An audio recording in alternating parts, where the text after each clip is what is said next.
House music is a new trend in Chicago. It, sort of reminds me of the Motown era. A small record label, a small sound coming from one particular place and evolving into the United States. Wesh. Lorsqu'on parle des origines de la house, de nombreux noms ressortent. Mais l'un d'entre eux s'est clairement démarqué des autres. Un DJ devenu le roi de Chicago et le parrain de l'un des courants musicaux les plus populaires du moment. Alors aujourd'hui, dans cet épisode du Culture Club, on va parler de Frankie Knuckles. Générique.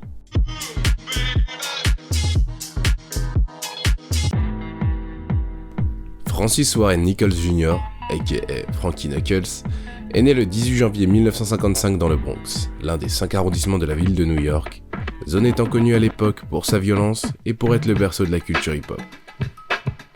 Le jeune Frankie grandit là-bas, exposé dès son plus jeune âge à la musique jazz et soul que sa sœur collectionnait, écoutant en boucle des artistes comme Sergio Mendes, Wes Montgomery ou les musiques Cashford et Simpson composées pour Diana Ross, The Supremes, Marvin Gaye ou d'autres artistes de la Motown.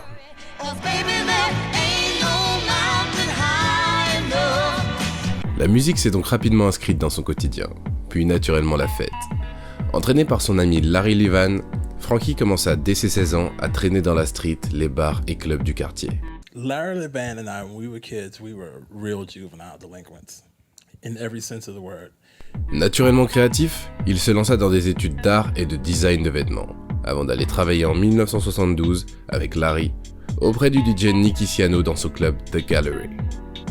Ils commencèrent d'abord en tant que main-d'œuvre, jusqu'au jour où T. Scott, le DJ résident, décida de leur donner leur chance, à eux qui ne possédaient ni platine, ni collection vinyle. Et là, ce fut le coup de cœur. Le coup de cœur pour la musique, la fête, le public et tout cet univers qu'ils pouvaient contrôler du bout de leurs doigts. C'était la naissance d'une vocation.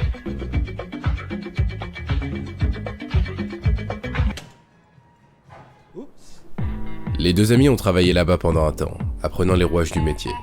Puis Larry décida de quitter le club pour travailler au Continental Bath, suivi quelques mois après par Frankie, d'abord en tant qu'agent lumière, puis au niveau des platines en tant que second DJ derrière Larry. Puis finalement, Larry quitta le club pour ouvrir le Paradise Garage, laissant Frankie en DJ principal du Continental jusqu'à sa fermeture en 1976. Jusqu'à cette période, Frankie était dans l'ombre de Larry, pendant que ce dernier se faisait un véritable nom dans le monde de la fête. He sounded and played just like Larry played.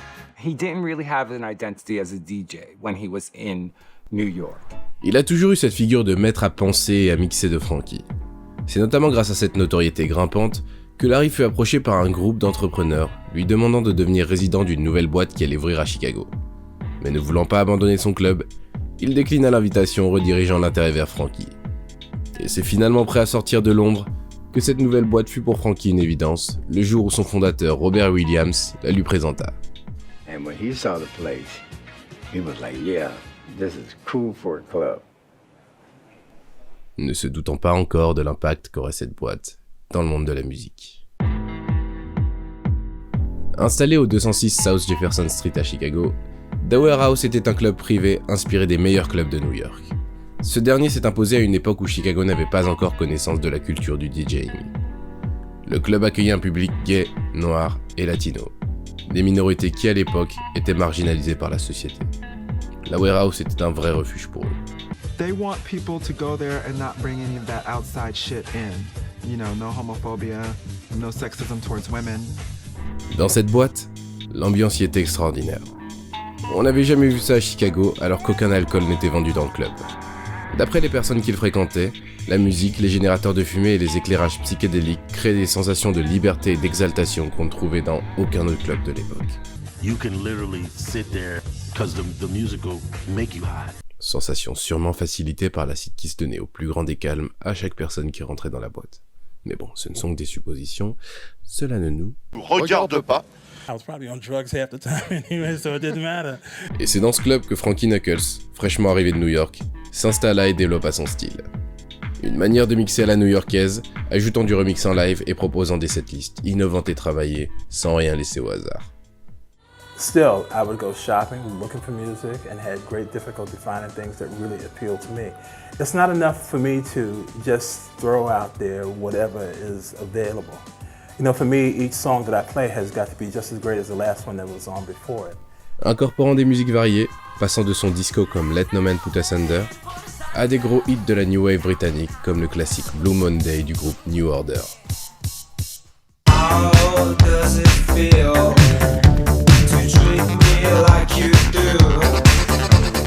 Mais là où il innova, c'est dans l'utilisation des synthétiseurs et des drum machines, ajoutant en direct des sons relevant les tracks. Des kicks, hats et claps qui changèrent le son de la traditionnelle disco soul en quelque chose de nouveau. Cette boîte devint alors son labo de création où il y développa son identité musicale, devenu un style à part entière et attirant un public de plus en plus large, ouvrant la discothèque à une population plus grande et diversifiée. Ce qui diffusa de plus en plus et de manière internationale la warehouse music que Frankie Knuckles faisait, perdant peu à peu son préfixe pour devenir la house music.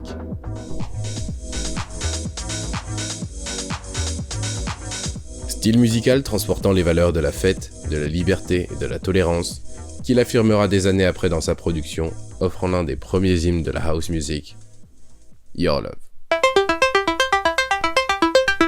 Sorti en 87, cette track créée par Frankie Knuckles, Jamie Principle, Freddie Gomez et Mark H.T. Trolan est devenue l'un des marqueurs de ce début de l'ère électronique.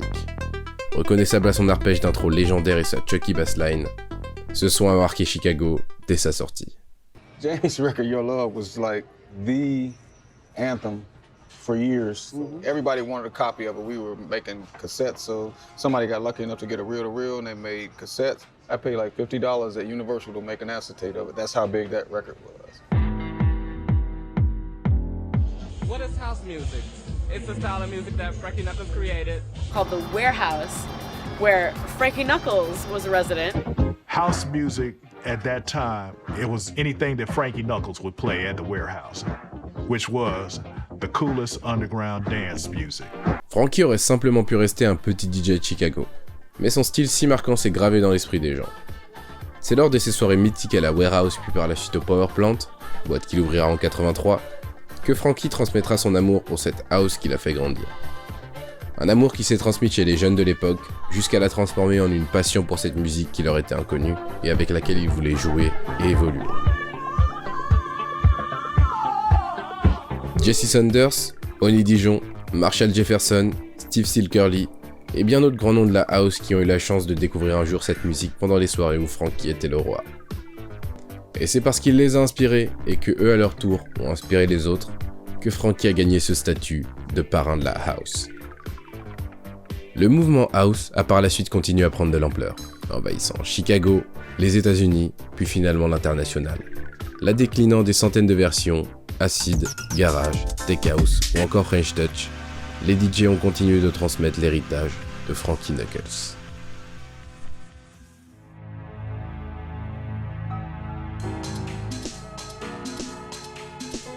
Frankie Knuckles a changé le paysage musical international, ouvrant grandement le champ des possibles avec son style de musique. Essayant toujours de se rénover, il travaillera par la suite avec des artistes en vogue comme Mariah Carey, Diana Ross, Chaka Khan ou le King Michael Jackson. Et c'est des années après la fermeture de la Warehouse, le 25 août 2004, que la South Jefferson Street qui a vu naître la house music a été renommée en partie la Frankie Knuckles Way par le jeune sénateur de l'époque, Barack Obama. Mort en 2014, 3 jours après avoir joué son dernier set au Ministry of Sound, Frankie Knuckles laissera un patrimoine indélébile qui continue d'évoluer aujourd'hui. I believe that for people like yourself, there is a whole new generation of people that want to hear the story again. They want to know about Frankie Knuckles. They want to know about where the music that they are inspired by has come from. Voilà. J'espère que tu as apprécié cet épisode sur l'un des piliers de la musique électronique. Qui aime, like, follow et on se retrouve, j'espère, dans un prochain épisode du Culture Club. Salut.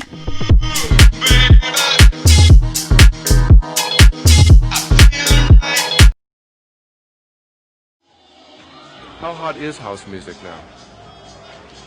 On a scale of 1 to 10, it's 12.